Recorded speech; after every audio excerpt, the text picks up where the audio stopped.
कल जिस तरह से आडवाणी जी को जब भारत रत्न प्रस्तुत कर रही थी मुर्मू जी, राजा की तरह से मोदी जी बैठे हुए थे, दलितों का, आदिवासियों का अपमान कर रहे हैं। देश का दलित आदिवासी यह अपमान नहीं बर्दाश्त करेगा मोदी जी। बहुत बहुत हो गया, बहुत हो गया आपका जो भाषण और जादूगिरी। और अब सब लोग समझने लगे हैं और इसी के डर की वजह से सब ईडी वगैरह का दुरुपयोग कर रहे हैं कि दलित आदिवासी और पिछड़ा इनसे कट गया है। ओबीसी ओरिजिनल ओबीसी है ही नहीं है वो, इसलिए वो भावना आएगी नहीं। ये नकली ओबीसी है। तो मोदी जी नकली ओबीसी है। असली ओबीसी होते तो शायद इस तरह का व्यवहार न करते, अपमान न करते। कि जिस तरह से मोदी जी आज सारे इंस्टीट्यूशंस को इन्होंने अपने पांव के तले दबा दिया है, राजा की तरह ये व्यवहार करते जा रहे हैं। ये मोदी जी, आरएसएस और बीजेपी को जो अंदरूनी भावना है कभी कभी एक्सप्रेस हो जाती है। और सत्यपाल मलिक जी ने भी इस बात को कहा भी था कि एक बार राष्ट्रपति द्रौपदी मुर्मू जी से अपॉइंटमेंट लिया उन्होंने, तो जब रास्ते में थे तो खबर आई कि अपॉइंटमेंट कैंसिल। तो जब से कोविंद जी हुए हैं, जी थे और माननीय मुर्मू जी, तो इनका अपॉइंटमेंट भी पीएमओ तय करता कि किससे मिलेंगे किससे नहीं मिलेंगे। ये सत्यपाल मलिक जी ने कहा, आप चेक कर सकते। तो वास्तव में जो 400 पार का इनका योजना है, जैसा आनंद कुमार हेगड़े जी ने कहा, पहले के मंत्री थे और अब वर्तमान में कर्नाटक के बीजेपी के एमपी हैं, कि 400 पार इसलिए चाहिए कि संविधान बदलना है। कल जिस तरह से आडवाणी जी को जब भारत रत्न प्रस्तुत कर रही थी मुर्मू जी, तो कि राजा की तरह से मोदी जी बैठे हुए थे। एक दृष्टांत नहीं है, तमाम सारे दृष्टांत और भी हैं। जब उद्घाटन हो रहा था नई संसद का, तब भी नहीं इन्होंने बुलाया। और संसद में जब प्रवेश कर रहे थे अपने मित्रों के साथ और सांसदों के साथ, जिसमें कोई ईशा गुप्ता एक्ट्रेस थी और कंगना रनौत और सारे लोग, वो तो साथ में गए, उस अवसर पर भी नहीं बुलाया।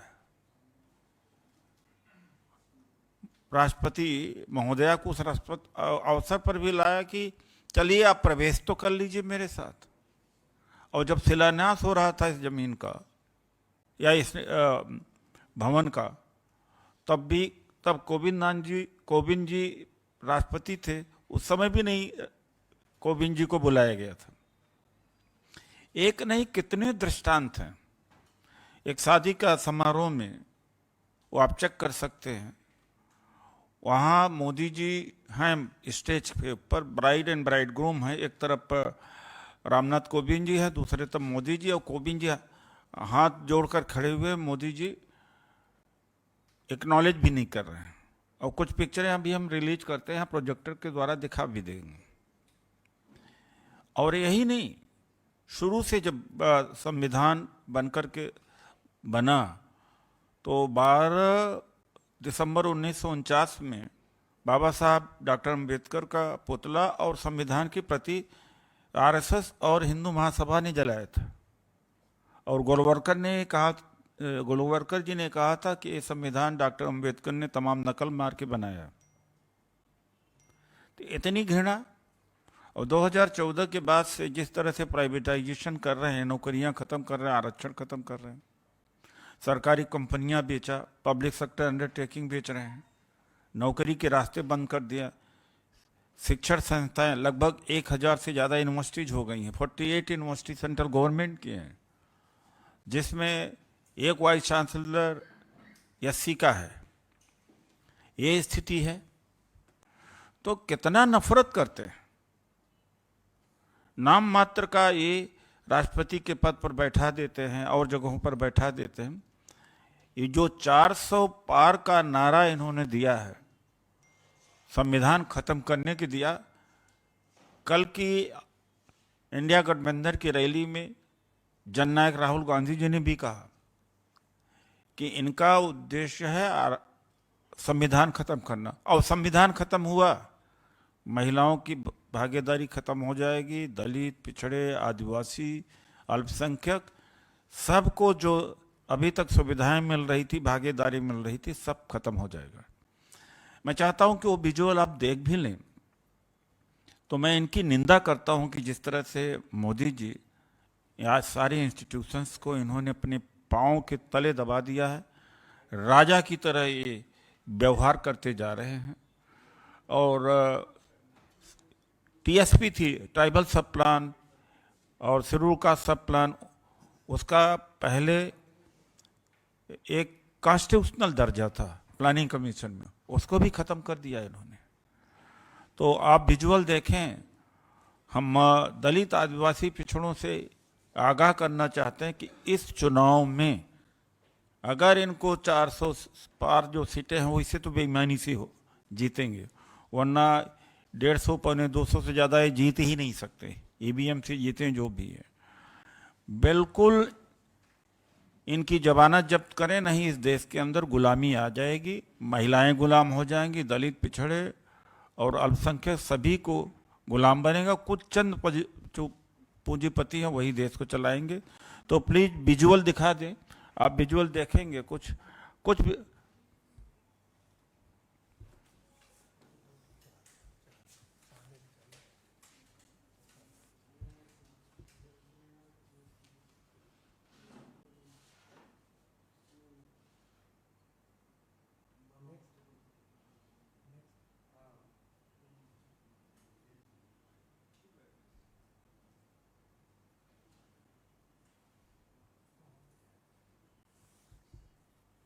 नेक्स्ट।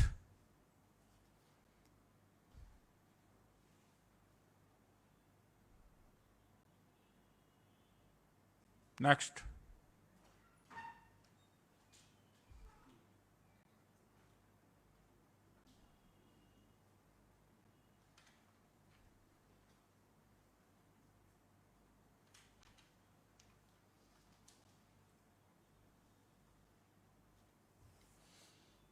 Thank you.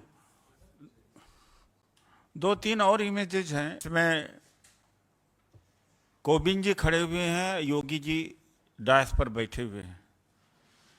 वो इमेज भी आप एक्सेस कर सकते हैं। और एक इमेज और है, जैसा मैंने कहा कि शादी के अवसर पर। तो इस तरह से दलितों का, आदिवासियों का अपमान कर रहे हैं। देश का दलित, आदिवासी यह अपमान नहीं बर्दाश्त करेगा मोदी जी।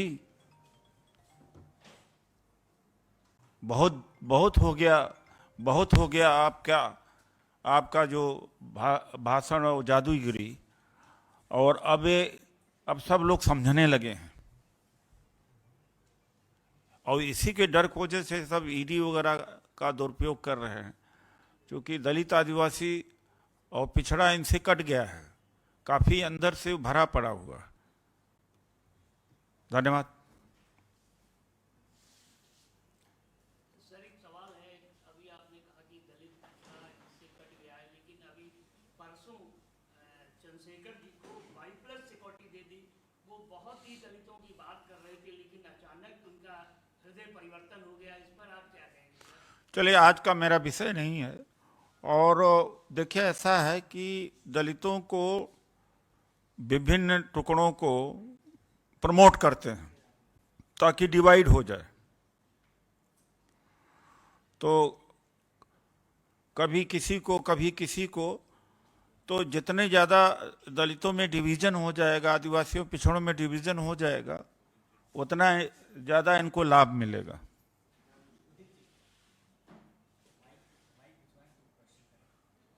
न, आवाज़ आ रही है?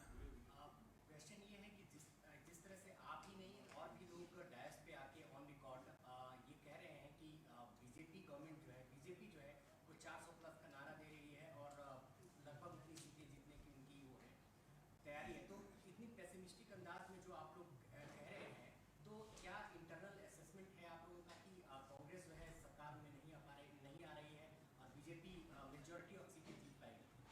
देखिए ऐसा है, यह माहौल बना रहे हैं बेईमानी कर करके वहां तक पहुंचने के लिए।